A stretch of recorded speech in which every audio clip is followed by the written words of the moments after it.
Assalamualaikum warahmatullahi wabarakatuh. Perkenalkan, nama saya Andika Ibnu Pratama dengan NIM 191131007, prodi S1 Ilmu Gizi kelas 6A. Di sini saya akan mempresentasikan tentang dua jurnal yang telah saya review. Jurnal pertama, yaitu yang berjudul Sejarah Singkat Obat dari Ekstrak Tanaman ke Teknologi DNA. Yang pertama, zaman kuno antara obat dan agama. Catatan tertulis paling awal dari praktik terapi dapat ditemukan di papirus Ebert yang berasal dari abad ke-6 sebelum Masehi. Ini secara historis bernilai karena dengan sendirinya itu merupakan kompilasi dari karya-karya sebelumnya yang berisi sejumlah besar resep dan resep. Banyak tanaman yang disebutkan termasuk opium, ganja, mur, kemenyan, adas, kasia, sernat, taina, juniper, biji rami, lidah buaya, minyak jarak, dan bawang putih. Cengkeh bawang putih telah ditemukan di pemakaman Mesir termasuk makam Tutankhamun dan di bawah tanah Suci Banteng di Saqqara. Papirus Pers menjelaskan beberapa jimat dan doa yang digunakan untuk mendorong kesembuhan. Orang Mesir juga terkenal dengan teknik penyembuhan lainnya, yaitu tentang penyembuhan spiritual, pijat, dan operasi, serta menggunakan jamu makanan terapeutik secara intensif. Tapi rukun Mesir harus menemukan sifat entitas tertentu yang merasuki orang tersebut dan kemudian menyerang, mengusirnya, atau menghancurkannya. Hal ini dilakukan oleh beberapa sihir yang kuat, yang ritual, mantra, jimat, dan yang jimat digunakan. Yang kedua, kimia modern sebagai dasar konsep modern narkoba. Abad ke-18 menyimpulkan kemajuannya dalam kimia dengan lingkungan yang antusias. Joseph Priestley di Britania Raya, Carl Wilhelm Scheele di Swedia, Antoine Augustin Lavoisier di Prancis menghentikan praktek alkemis dengan mengemukakan makna yang tepat untuk beraktivitas kimia dan memberikan sejumlah besar zat undang-undang reagen kimia. Mereka menggulingkan doktrin Phlogiston yang menyatakan bahwa komponen materi phlogiston dilepaskan oleh suatu zat dalam proses pembakaran. Teori itu telah bertahan selama 1 abad. Scheele mempersiapkan dan mempelajari oksigen, tetapi catatannya di Chemical Observation and Experiment on Air and Fire muncul setelah publikasi studi Joseph Priestley, Observation on the Different Kinds of Air. Dia menemukan nitrogen sebagai konstituen udara. Risalahnya tentang mangan berpengaruh serta penemuan barium dan klorin. Dia juga mengisolasi gliserin dan banyak asam termasuk tertarik, laktik, uri, rusik, sitrik, dan galik. Priestley juga dianggap sebagai penemu nitrogen, karbon monoksida, amonia, dan beberapa gas lainnya. Dan pada tahun 1774 ia menjadi orang pertama yang mengidentifikasi oksigen. Laporannya membuat Lavoisier mengulangi eksperimennya dan dapat menyimpulkan sifat oksigen. Lavoisier umumnya dianggap sebagai pendiri kimia modern. Dia harus dikenal sebagai salah satu dari pencerahan abad ke-18 yang paling menentukan, pendiri metodologi eksperimental ilmiah modern. Saat ia bekerja pada pembakaran, Lavoisier mengamati oksidasi yang disebabkan oleh gas yang terkandung di udara. Dia merumuskan prinsip kekekalan mus atau berat reaktan harus menambahkan hingga berat produk. Dalam reaksi kimia menjadi yang pertama menggunakan prosedur kuantitatif dalam penyelidikan kimia. Dia memberikan perbedaan yang jelas antar elemen dan senyawa, sesuatu yang sangat penting untuk kimia farmasi. Dia merancang sistem modern nomenklatur kimia, penamaan oksigen, hidrogen, dan karbon. Pekerjaan pendahuluan ini menjadi dasar persiapan masa depan atau perpaduan. Terus yang ketiga, kelahiran kimia organik. Sebuah perubahan radikal dalam pengembangan bahan kimia baru terjadi ketika batu bara dan kemudian penyulingan minyak menawarkan begitu banyak peluang. Setelah revolusi kimia pertama, lahirnya kimia organik juga merupakan lompatan maju dalam perkembangan industri kimia. Setelah ekstrak parafin, kimia turunan karbon dikembangkan dengan banyak konsekuensi industri selama sepertiga kedua abad ini. Michael Faraday, fisikawan Inggris, menemukan benzena pada tahun 1825. Tetapi molekul organik pertama yang digunakan untuk sifat terapeutiknya adalah asiklik. Kloroform ditemukan pada tahun 1831 oleh 3 ahli kimia, masing-masing bekerja secara independen satu sama lain. Eugène Souberan di Perancis pada tahun 1831, Justus von Liebig dari Jerman, dan Samuel Guthrie dari Amerika Serikat. Sir James Stephenson di Skotlandia secara terbuka mendemonstrasikan kloroform sebagai anestesi pada tahun 1847. Jean-Baptiste Dumas mengajukan teori ether, teori substitusi dengan teori radikal, pengukuran densitas uap, penentuan nitrogen dalam senyawa organik, dan isolasi antrasena dari tar, chloral, iodoform, bromoform, dan asam pikrat. Yang keempat, ekstraksi alkaloid dari tumbuhan. Selain kemajuan konseptual ini, evolusi lain dalam konsep obat-obatan membentuk dasar dari revolusi lain. Banyak apoteker, terutama di Prancis dan Jerman, didorong oleh peningkatan pengetahuan dalam prosedur ekstraksi, mencoba mengisolasi zat yang bertanggung jawab atas kerja obat. Polifarmasi harus dihapuskan.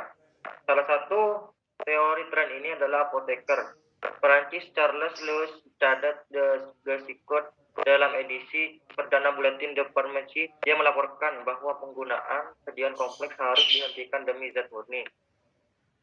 Itu perlu untuk mempelajari dan mengklarifikasi mereka, seperti yang dilakukan Von Lin dengan tanaman ketika ia menerbitkan spesies plantarum pada tahun 1753 yang masih dianggap sebagai titik awal untuk tata nama botani modern.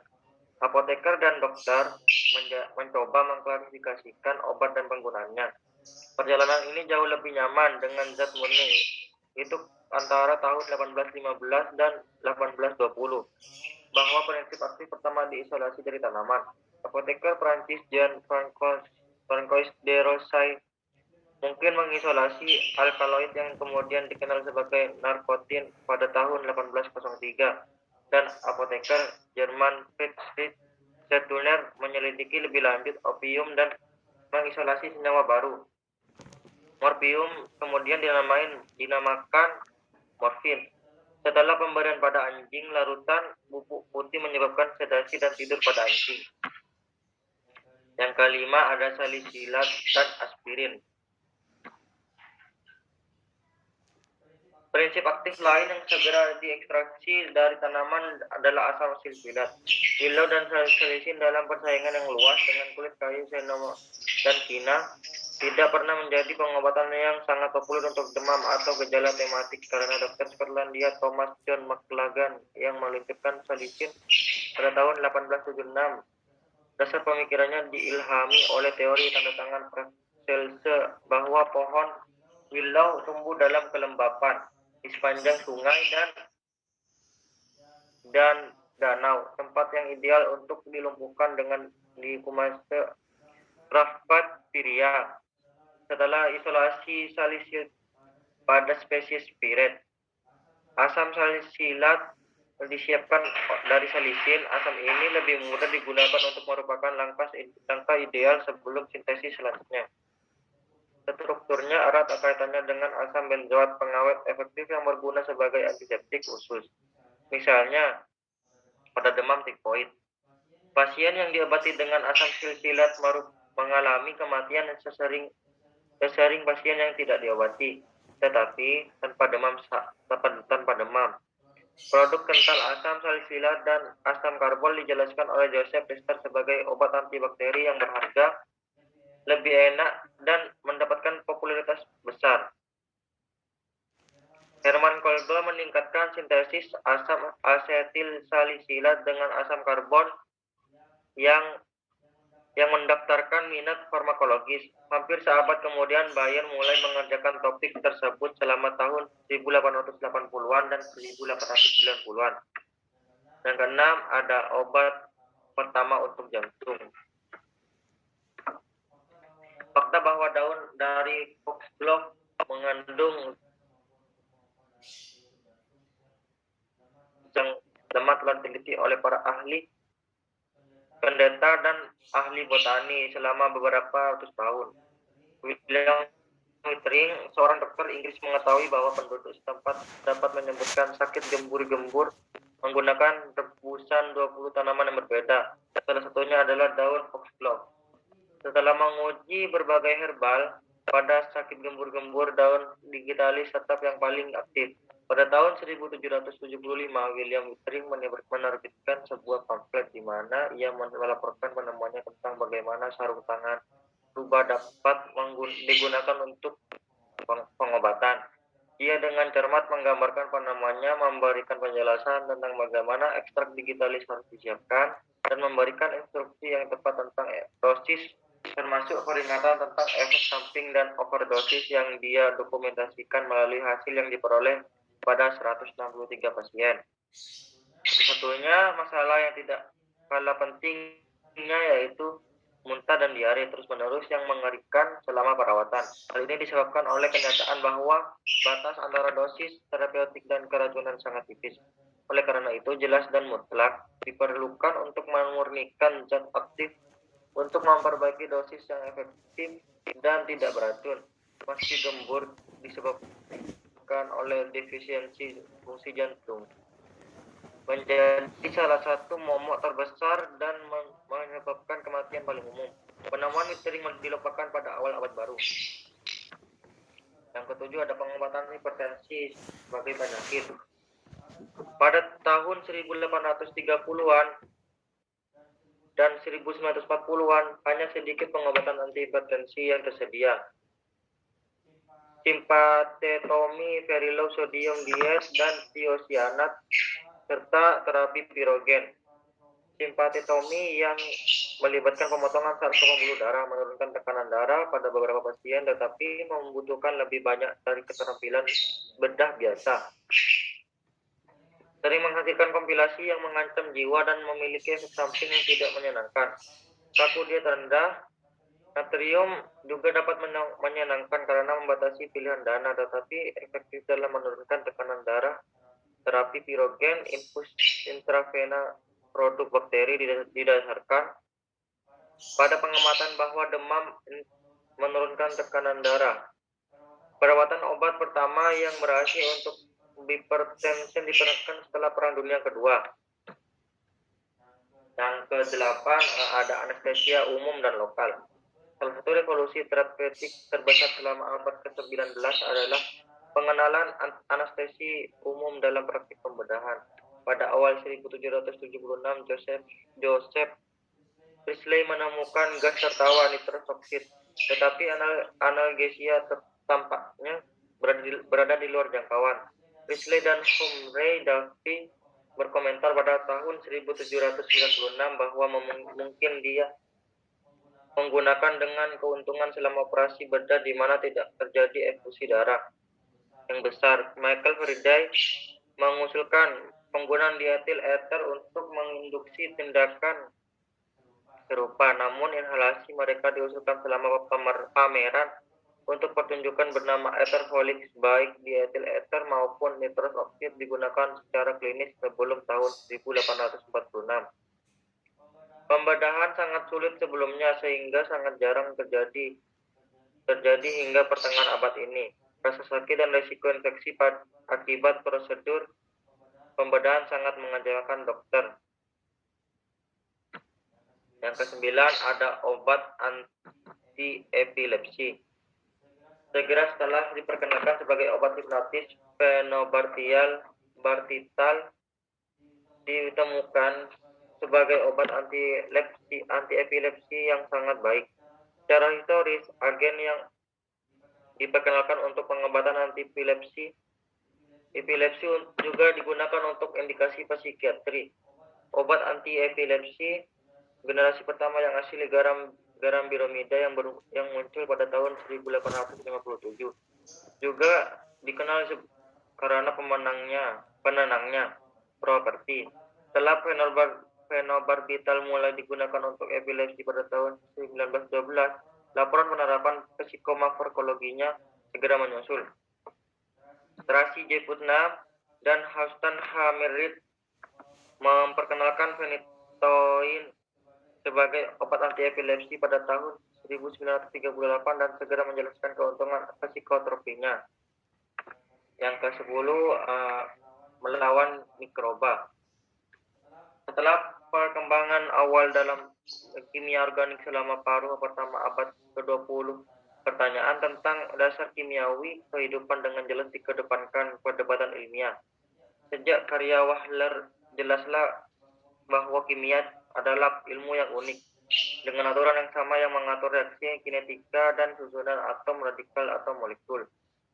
Munculnya kerjasama ilmiah menggunakan pendekatan multidisiplin menyebabkan pemahaman yang lebih besar tentang fenomena alam dan eksperimental. Contoh khas dari pendekatan ini yaitu Louis Pasteur. Fisikawan terkemuka ini memulai karirnya sebagai spesialis kristalografi. Dia mempelajari dampak bakteri terhadap sifat stereokimia kristal asam tartarat. Kemudian minatnya tetap tertuju pada fermentasi alkohol dan aseti. Setelah itu ia menarik konsep generasi spontan yang berkeping-keping. Yang ke-11 ada sulfonamida.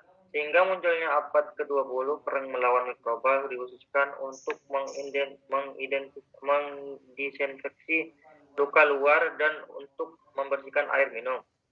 Sejak Pasteur bekerja, tujuan adalah untuk mengobati penyakit menular, kolera, tuberkulosis, difteri, dan lain-lain. Beberapa vaksin sudah ada tersedia, tetapi hanya untuk cacar dan rabies. Terobosan itu datang dari sisi yang tak terduga dari bidang ilmiah. Pada tahun 1865, Friedrich Engelholm mendirikan Basische Anilin und Soda Fabrik atau BASF, perusahaan memproduksi pewarna dan prekursor tar batu bara. Mendapatkan posisi terdepan di pewarna dunia pasar hanya dalam beberapa dekade. Permintaan pewarna kuat mencerminkan pertumbuhan penduduk yang melonjak diimbangi oleh industri tekstil. Yang ke-12 ada antibiotik. Tahun 1930-an juga merupakan awal dari babak lain dari era baru ini. Kelahiran perawatan antibiotik pertama yang pernah digunakan adalah gramixidin, antibiotik alami pertama yang diekstraksi dari bakteri tanah. Itu disiapkan oleh Ren Dubos pada tahun 1939 dan menunjukkan kapasitas yang menarik untuk menahan pertumbuhan Staphylococcus.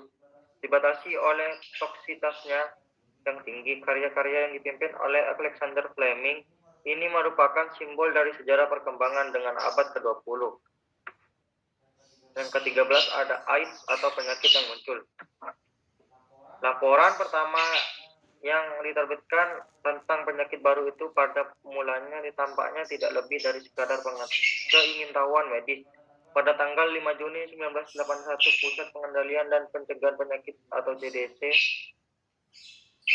yang berbasis di Atlanta, Badan AS yang ditegaskan untuk mengawasi penyakit menerbitkan pemberitahuan yang tidak biasa dalam laporan mingguan morbiditas dan martabatnya. Terjadinya premamositis carini mamamia di antara priagai. Di New York, seorang dokter kulit menemukan kasus kanker langka sarkoma Kaposi, penyakit yang sangat tidak jelas sehingga dia hanya mengenalinya dari deskripsi di buku teks lama. Pada akhir tahun 1981, gejala-gejala tersebut diakui sebagai 129 pertanda penyakit baru dan kematian. Yang ke-14 ada obat gangguan endokrin. Berkembangnya biokimia di awal abad baru adalah kuncinya, terutama yang berkaitan dengan nutrisi, anatomi, dan penyakit manusia. Beberapa terobosan penting dalam pengobatan metabolis dibuat pada tahun 1890-an, tetapi ini adalah pengecualian daripada kejadian biasa. Pada tahun 1891, Myxedemia diobati dengan suntikan tiroid domba. Acara ini adalah bukti pertama bahwa solusi kelenjar hewan dapat bermanfaat bagi manusia. Pada tahun 1896, penyakit Addison diobati dengan kelenjar adrenal yang dicincang dari babi. Perawatan tes ini memberikan titik awal untuk semua penelitian hormon. Yang ke-15 ada obat pikiran. Bidang psikiatri begitu kompleks sehingga sampai pertengahan abad ke-20 jelas bahwa satu-satunya ahli behaviorisme pendekatan bisa mewakili sarana untuk mengeksplorasi dan mengobati gangguan mental.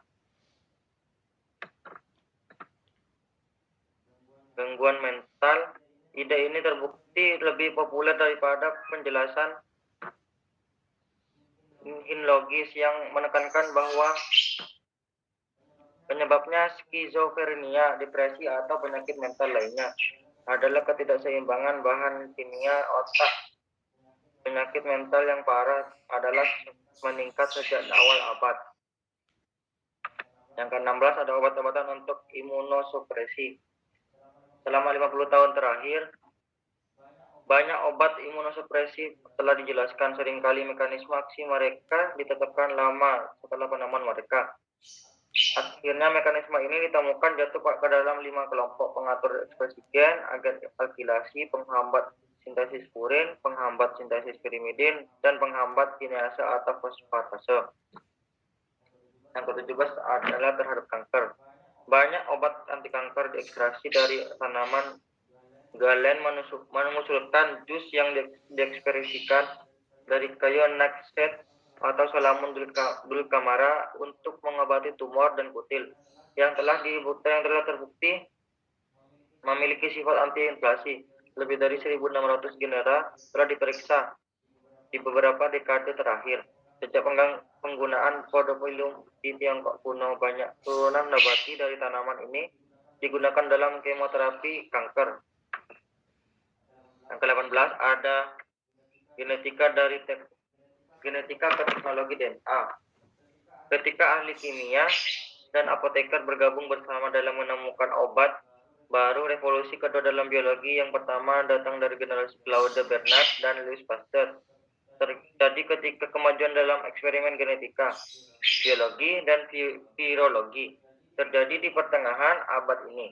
Pada tahun 1935, George W. Bentley sebelum berkolaborasi dengan Edward L. Tatum mulai mempelajari perkembangan pigmen mata pada Drosophila dengan Boris ekspresi. Setelah memproduksi mutan Neurospora, cetakan roti yang dengan diiridasi dan mencari fenotip yang menarik, mereka menyimpulkan bahwa laporan 1940 bahwa setiap gen menghasilkan enzim tunggal, juga disebut konsep gen tunggal enzim. Berikutnya jurnal kedua, yaitu tentang sejarah narkoba. Banyak definisi yang muncul untuk istilah obat. Untuk tujuan makalah ini, obat didefinisikan sebagai artikel yang dimaksudkan untuk digunakan dalam diagnosis, penyembuhan, pengurangan, pengobatan, atau pencegahan penyakit pada manusia atau hewan. Obat mempengaruhi sistem biologis baik secara positif maupun negatif. Manusia telah memperoleh pengetahuan tentang efek obat-obatan selama ribuan tahun. Obat pertama kemungkinan ditemukan melalui kecelakaan dan pengamatan. Ketika manusia purba mencoba berbagai zat tumbuhan, hewan, dan mineral, mereka menyadari bahwa beberapa zat menghasilkan efek tertentu. Periode tablet tanah liat Sumeria dari 2100 mengandung resep farmakologis yang melibatkan bahan-bahan seperti garam, sandawa, tim, biji-bijian, akar, dan kulit kayu. Bahan ini dicampur dengan bir mungkin untuk membantu menelan daripada untuk menilai pengobatan lebih lanjut. Umat Hindu awal menggunakan ulat-ular untuk mengobati gangguan mental, dan orang Mesir menggunakan opium untuk mengobati diare dan untuk menyembuhkan bayi yang menangis, yang mungkin mengalami kolik. Hippocrates, seorang dokter Yunani awal yang hidup dari tahun 460 hingga 375 sebelum Masehi, percaya bahwa obat-obatan tidak banyak digunakan. Beberapa sisa dari sikap ini dapat dikatakan dalam kata farmakologi yang berasal dari kata Yunani kologi, yang berasal dari kata Yunani farmakon yang berarti pasien atau racun. Terus yang selanjutnya ada obat di abad tengah. Selama abad pertengahan, banyak penekanan ditempatkan pada penggabungan beberapa bahan dalam obat-obatan, sehingga mereka dapat digunakan untuk penyakit apapun. Hari ini, praktik ini dikenal sebagai polifarmasi, juga didefinisikan sebagai pemberian obat yang berlebihan. Abad pertengahan menghasilkan sedikit kemajuan di bidang farmasi. Namun selama ini orang-orang Arab berkontribusi pada pengetahuan obat dengan mencatat informasi baru tentang persiapan mentah obat-obatan dari rempah-rempah. Beberapa di antaranya juga dianggap memiliki khasiat obat yang berlanjut sepanjang abad pertengahan. Selanjutnya yaitu ada penemuan obat di era modern. Selama tahun-tahun kolonial di Amerika, farmasi dan layanan medis disediakan oleh gubernur, pemuka agama, dan pendidik. Pria-pria ini menggunakan obat impor maupun obat turunan dari tanaman lokal. Pada tahun 1821, Philadelphia atau Sekolah Tinggi Farmasi didirikan, dulu asosiasi apoteker pertama di Amerika. Seiring berkembangnya obat-obatan lanjutan, pendidikan farmasi dikembangkan dengan fokus yang lebih kuat pada kimia dan standarisasi. Ilmuwan mulai mengembangkan biologi pada akhir 1700-an, dan sepanjang 1800-an penyakit pertama yang dipengaruhi obat ini adalah cacar, difteri, dan tetanus. Louis Pasteur yang bertanggung jawab atas banyak penelitian ilmiah prestasi menemukan bahwa bentuk-bentuk yang lemah dari mikroba dapat digunakan sebagai imunisasi untuk membentuk mikroba yang lebih ganas. Karyanya mengarah pada pengembangan vaksin untuk kolera, ayam, antraks, dan babi sipilas, serta vaksin rabies modern untuk memanusiakan anjing. Pada tahun 1903, inspeksi pertama pemerintah AS dan kebijakan lisensi diterapkan untuk virus manufaktur, serum, racun, dan analog produk. Undang-Undang Makanan dan Obat-obatan Murni disahkan pada tahun 1906, memberi pemerintah AS kemampuan untuk menegakkan unit standar farmakop negara atau USP untuk melakukan tindakan terhadap mereka yang memalsukan atau menyalahgunakan obat. Ini tindakan itu didorong oleh pemaparan obat-obatan paten populer untuk manusia dan hewan sebagian besar tidak efektif dan terkadang berbahaya ramuan. Baik, terima kasih atas perhatiannya. Saya akhiri. Wassalamualaikum warahmatullahi wabarakatuh.